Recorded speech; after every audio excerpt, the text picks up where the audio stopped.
problem on a societal level. We need to treat it as a healthcare issue. I agree. Now, this very same article, I retrieved it online, called Drug and Crime Experts Say Posting Shocking Photos of Unconscious Drug Addicts is Wrong, posted photos of unconscious drug addicts. In fact, the article included a 2-minute and 20-second video of a toddler trying to wake up a woman that passed out while she was shopping, and it says she later admitted that she had snorted fentanyl. It's like, don't do this. This is wrong. This creates stigma. And now click here to see this shocking video of an unconscious addict. Like, what?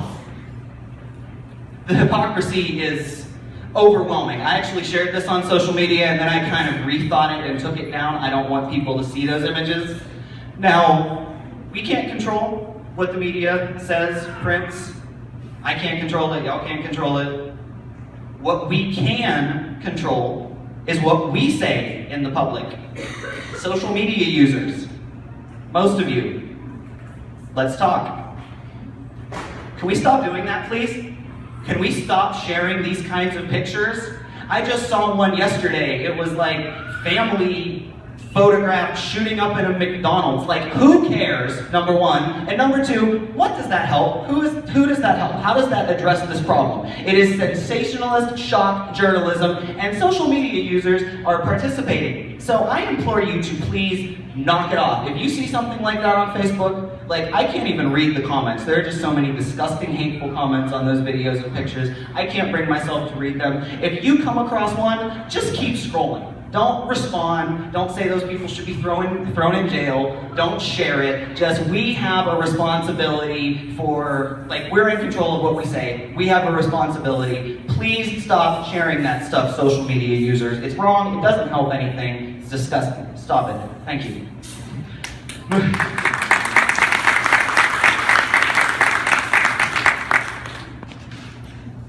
I have a few more minutes, just a couple more points that I want to make.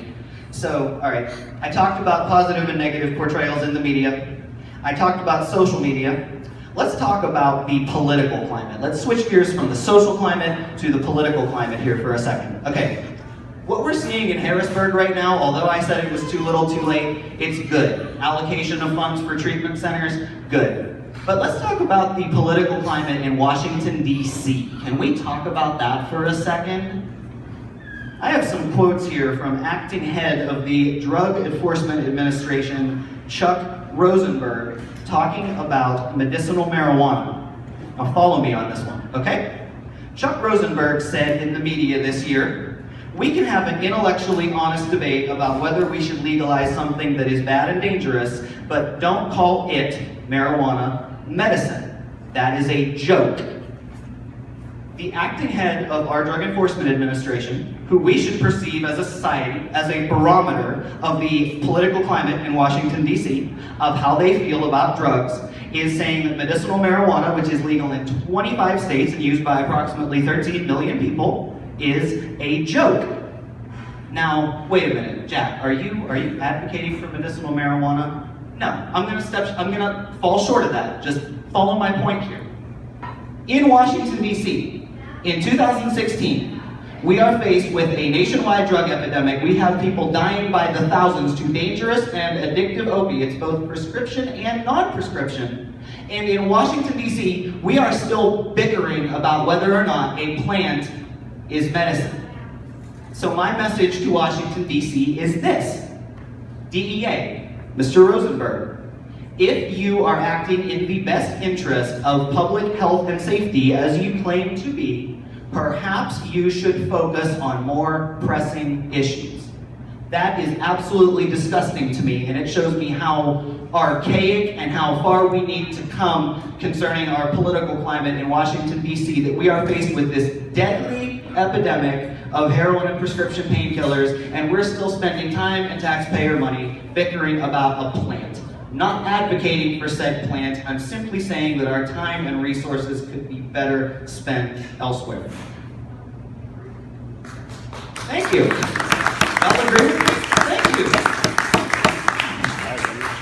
Okay, 2 more points. I'm almost out of time. Speaking of things being legal or illegal, I read about this almost every day. There is stuff in the media, either the local media or the national news media, about the opiate epidemic every single day. I read about it all the time. And a phrase that keeps coming up is enforcement efforts. Step up enforcement efforts. A combination of treatment and enforcement efforts will fix this problem. I ask you, if you could think of a time, just shout it out. When was the last time America arrested its way out of a problem? Anybody? They're trying. They are trying. When was the last time we prosecuted and jailed our way out of a problem? When has making a substance illegal done anything other than create a black market? Yeah, I can't think of a time either.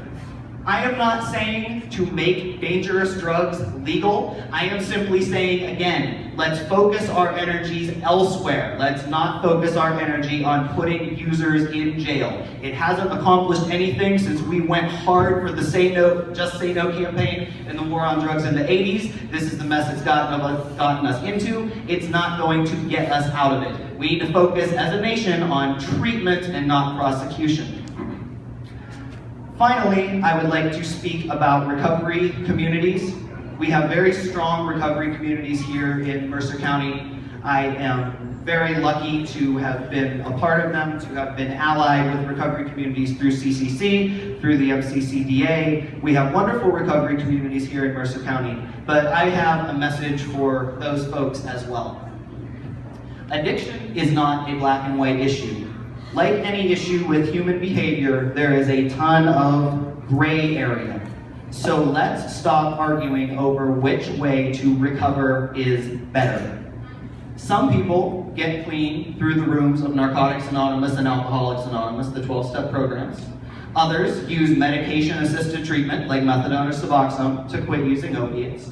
Some people find their recovery in religion.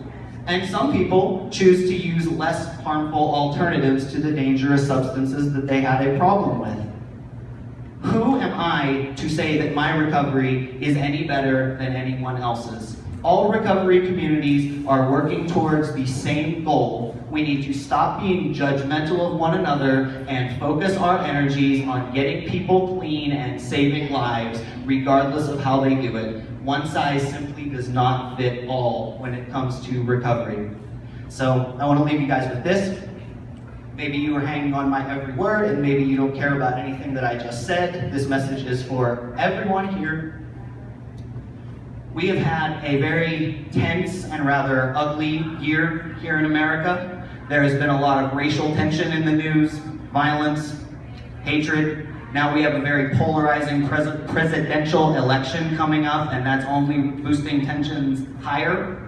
The Stamp Out Stigma message at its core is understanding, community, and support. So I ask each of you, when you leave today, to please keep in mind that we as a community need to respect each other, learn from each other, care about each other, and love each other a little more. Thanks.